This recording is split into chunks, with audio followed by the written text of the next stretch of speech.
Ang sarap, ma. Sarap, diba? Ito yung natira natin na prickly pear. Gagawin natin, nagagawa tayo ng prickly pear jam. Yes, last 2 years ago nakagawa ako na ito, 3 bote. Tapos yung isang bote nga inuwi ko sa Pilipinas. Ito kasi guys, yung nilalagay ko naman sa pagkain ng yogurt. At next time, ituturo ko naman sa inyo kung paano ako gumagawa ng yogurt.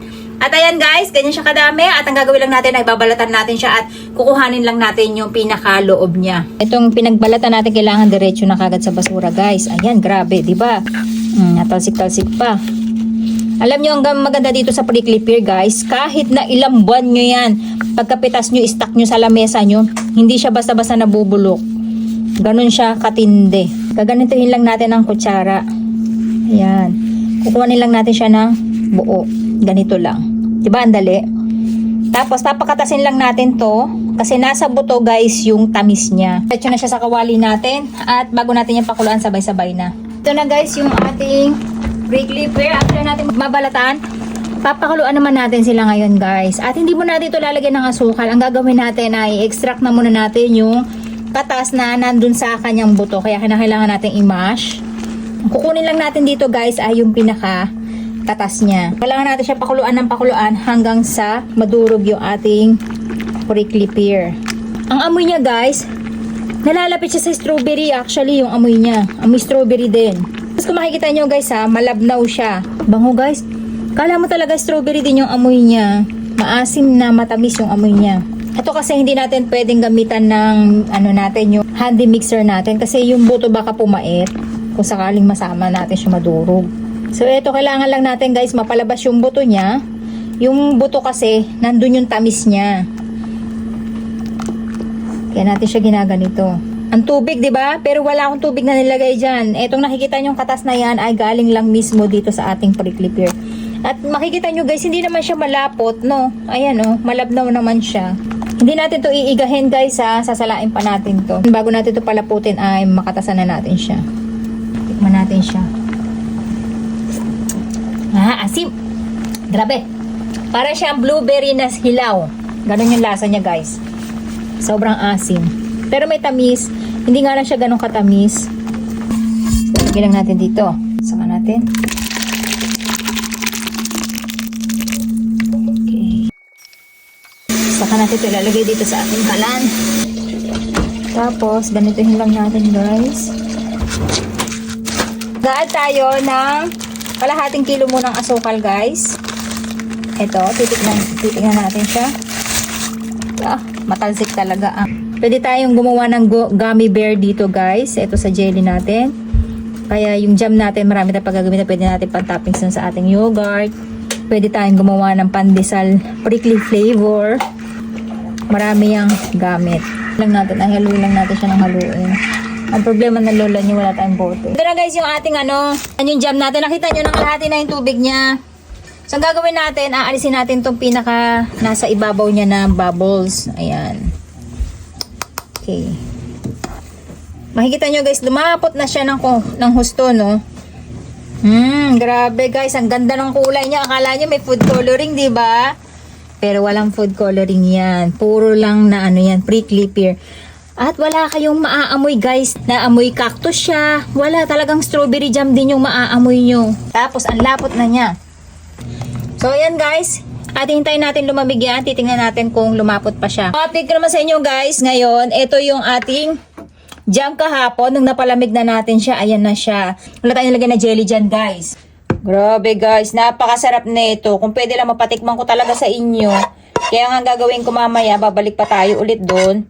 Para i-harvest natin yung ibang natitira natin na naiwan. Para hindi masayang. Kasi super sarap na talaga guys. Ayan guys, meron na tayong prickly pear jam. Okay. Tapos sakalagyan natin ng palaman itong ating jam. Manipis lang guys kasi sobrang asim at tamis niya. At syempre hindi mawawala yung ating favorite yogurt. Mate. Sarap guys. Nilasa niya para rin strawberry as in. Yung aroma niya strawberry. Kaya lang yung strawberry guys kapag niluluto nyo yan sa una, amoy basura. Medyo mabaho yung amoy niya, di ba? Pero pag naluluto ng strawberry, mabango na. Amoy hininga na ng baby. Ito talaga, sa umpisa pa lang, Mabango na kagad siya. May strawberry na kagad yung amoy niya.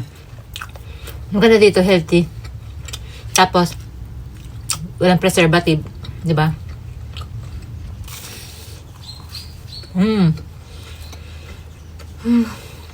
Ang sarap niya, guys. Grabe. Ewan ko. Gumagawa lang ako ng strawberry jam. Asawa ko na kumakain. Sabi ng mga anak ko, nagawa lang namin strawberry milk. Pero yun talaga sa tinapay, hindi ko bet. Pero ito, guys, bet na bet ko. Kasi, yung asim niya, as is, hindi ko ito ng strawberry jam, guys, nawawala yung asim. Puro tamis na lang malalasahan mo.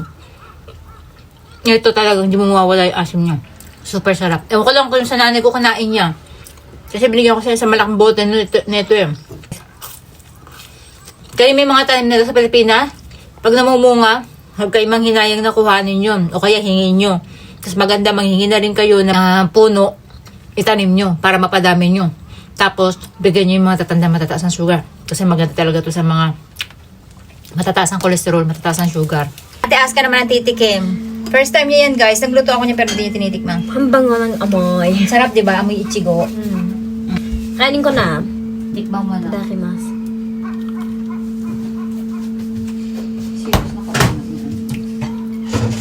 Ang sarap, ma. Sarap, di ba? Suppay ne. Sugoy, wish ko ne. Oh. Nandi mo, skaiso, yogurt to ka. Sarap.